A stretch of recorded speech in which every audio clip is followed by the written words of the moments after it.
Assalamualaikum warahmatullahi wabarakatuh. Perkenalkan, nama saya Rizkan Nawal Siregar dari Prodi Sosiologi NPM 2069201034. Sosiologi adalah ilmu yang mempelajari hubungan timbal balik antara individu dengan individu, individu dengan kelompok, dan kelompok dengan kelompok. Auguste Comte adalah orang pertama yang membedakan antara ruang lingkup dan isi sosiologi. Dari ruang lingkup dan isi ilmu-ilmu pengetahuan lainnya, menurut Comte ada 3 tahap perkembangan intelektual. 1. Tahap teologis, yaitu tahap di mana manusia menafsirkan gejala-gejala di sekelilingnya secara teologis, yaitu dengan kekuatan-kekuatan roh dewa atau Tuhan Yang Maha Esa. 2. Tahap metafisik, yaitu manusia menganggap bahwa dalam setiap gejala terdapat kekuatan atau inti tertentu yang pada akhirnya akan dapat terungkap. 3. Ilmu pengetahuan positif, yaitu manusia masih terikat cita-cita tanpa verifikasi karena ada kepercayaan bahwa setiap cita-cita terikat pada suatu realitas tertentu dan tidak ada usaha untuk menemukan hukum alam yang seragam. Mazhab setelah Comte. Mazhab hukum, Durkheim menaruh perhatian yang besar terhadap hukum yang dihubungkan dengan jenis-jenis solidaritas yang terdapat di masyarakat. Mazhab ekonomi. Di mazhab ini akan dikemukakan sejarah ajaran dari Karl Marx 1818-1883 dan Max Weber 1864-1920.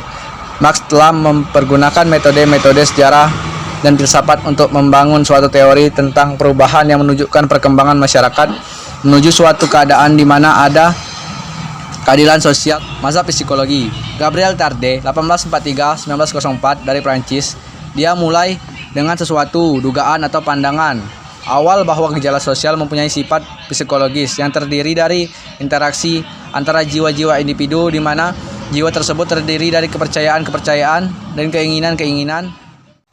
Mazhab formal, ahli pikir yang menonjol pada mazhab ini kebanyakan dari Jerman yang terpengaruh oleh ajaran-ajaran Immanuel Kant. Georg Simmel menyatakan elemen-elemen masyarakat mencapai kesatuan melalui bentuk-bentuk yang mengatur hubungan antara elemen-elemen tersebut. Selanjutnya dia berpendapat bahwa sebagai lembaga di dalam masyarakat terwujud dalam bentuk superioritas, subordinasi, dan konflik. Menurut Simmel, seseorang menjadi warga masyarakat untuk mengalami proses individuasi dan sosialisasi. Mazhab organisis dan evolusioner. Herbert Spencer adalah orang pertama menulis tentang masyarakat atas dasar data empiris yang konkret. Dia telah memberikan suatu model konkret yang secara sadar maupun tidak telah diikuti oleh sosiolog. Setelah dia, suatu organisme menurut Spencer akan bertambah sempurna apabila bertambah kompleks dan dengan adanya diferensiasi antara bagian-bagiannya. Mazhab geografi dan lingkungan. Mazhab geografi dan lingkungan telah lama berkembang. Dengan kata lain, jarang sekali terjadi para ahli pemikir menguraikan masyarakat manusia terlepas dari tanah atau lingkungan di mana masyarakat itu berada. Masyarakat hanya mungkin timbul dan berkembang apabila ada tempat berpijak dan tempat hidup bagi masyarakat tersebut. Teori yang termasuk mazhab ini adalah ajaran-ajaran dari Edward Bucke yang berasal dari Inggris dan Le Play dari Prancis. Konsep teori sosiologi Islam dalam kemasyarakatan, buku Mukaddimah yang mencakup bentuk pemerintahan dan negara, asal mula negara, Society of Urban Civilization Badui, solidaritas sosial, Khilafah, Imanah, Sultanah, tahapan timbul tenggelamnya peradaban, teori siklus. Bapak sosiologi pertama, sosial dinamik, sosial statik, tahap inteleksi manusia, 1. Teologis, 2. Metafisik, 3. Positivisme. Teori evolusi sosial, Darwinisme sosial, meningkatkan ukuran masyarakat, perubahan masyarakat militan ke industri, seleksi alam atau hukum rimba, siapa saja yang mampu bertahan akan hidup. Metode dialektika, tesis pembenaran, antinesis, sanggahan atau penolakan, sintesis, integrasi. Perjuangan kelas, keterasingan atau aliansi. Fakta sosial, solidaritas, the division of labor of society. 1. Solidaritas mekanik, 2. Solidaritas organik. Bunuh diri suicid, teori agama yang sakral dan yang profan. Tindakan sosial, rasional nilai, rasional tujuan, emosional, tradisional. Ketika Protestan dan semangat kapitalisme, ekonomi and society, sosiologi, agama Tiongkok, Konfusianisme dan Taoisme. Social classification, pengelompokan. 1. Gemeinschaft, paguyuban. Blood, pledge, mind. Gesellschaft, pertambayan. George Samuel. Konsep teori. Mikrososiologi, 1. Kesadaran individu, asosiasi. 2. Interaksi sosial, masyarakat dihubungkan dengan interaksi. Immanuel Kant. Konsep teori. Epistemologi, filsafat pengetahuan, kritisme, metafisika, etika, filsafat moral. Harriet Martineau. Fokus perhatian Martineau pada mereka yang tidak memiliki kekuasaan dan berada dalam dominasi, misalnya kaum perempuan, ras atau kelompok minoritas, narapidana, nelayan, serta mereka yang membutuhkan bantuan feminis liberal. Talcott Parsons. Konsep teori. Fungsionalisme struktural. A. Adaptasi. G. Pencapaian tujuan, goal attainment. I. Integrasi. L. Latensi. Karya The Structure of Social Action, The Social System. Robert K. Merton. Konsep teori. Fungsionalisme struktural. Perbudakan di Amerika, keseimbangan mapan, fungsi positif atau negatif, struktural sosial, anomi, kondisi tanpa norma. Ralph Dahredorf. Konsep teori konflik sebagai reaksi fungsionalisme struktural fungsional, paksaan, otoritas kekuasaan. Stratifikasi sosial atau pelapisan sosial. Sebagai pembedaan pengelompokan penduduk atau masyarakat ke dalam jenjang sosial yang bersifat hierarkis. Fenomena tersebut dapat dikatakan sebagai gejala sosial yang bersifat norma, wajar, atau universal. Menurut Pitirim Sorikin, stratifikasi sosial adalah pembedakan penduduk atau masyarakat ke dalam kelas-kelas secara bertingkat. Perwujudannya adalah adanya kelas-kelas tinggi dan kelas yang lebih rendah. Perbedaan stratifikasi dan ketidaksamaan sosial.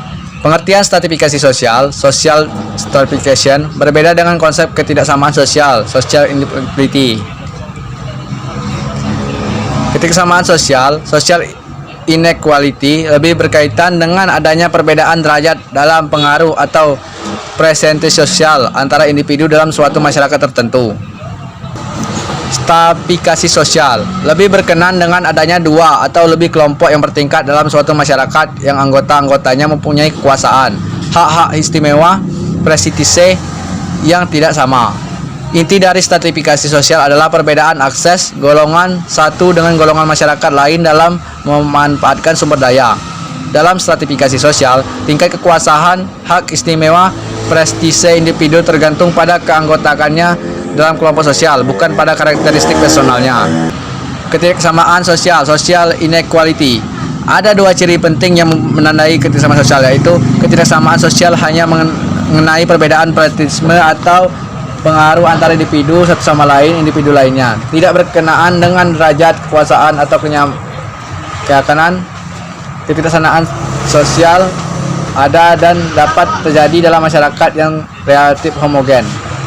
Ketidaksamaan sosial mengimplikasikan ketidaksamaan antar individu, bukan antar kelompok yang berlainan. Karakteristik stratifikasi sosial. Perbedaan dalam kemampuan atau kesanggupan. Perbedaan dalam gaya hidup, lifestyle seorang direktur. Perbedaan dalam hak-hak dan akses dalam memanfaatkan sumber daya alam.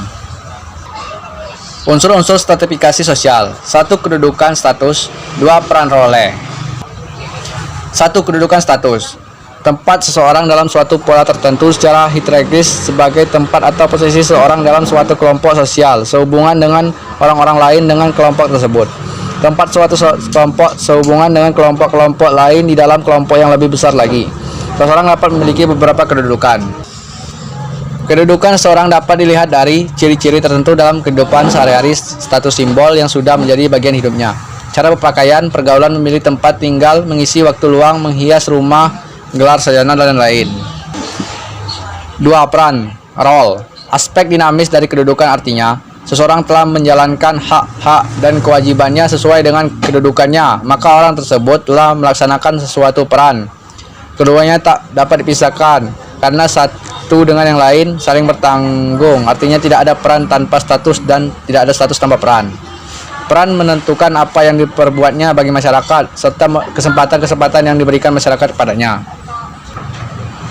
Peran role mencakup 3 hal. Peran meliputi norma-norma yang dihubungkan dengan posisi tempat seseorang dalam masyarakat. Peran merupakan suatu konsep tentang apa yang dilakukan individu dalam masyarakat sebagai organisasi. Peran juga sebagai perilaku individu yang penting bagi struktur sosial. Peran dalam masyarakat. Setiap individu mempunyai peran yang senantiasa berhubungan dengan beberapa peran yang lain, yang kemudian disebut set of role. Misal, mahasiswa harus berhubungan orang lain yang berperan sebagai dosen, petugas administrasi, pimpinan fakultas, penjaga parkir, dan sebagainya. Wassalamualaikum warahmatullahi wabarakatuh.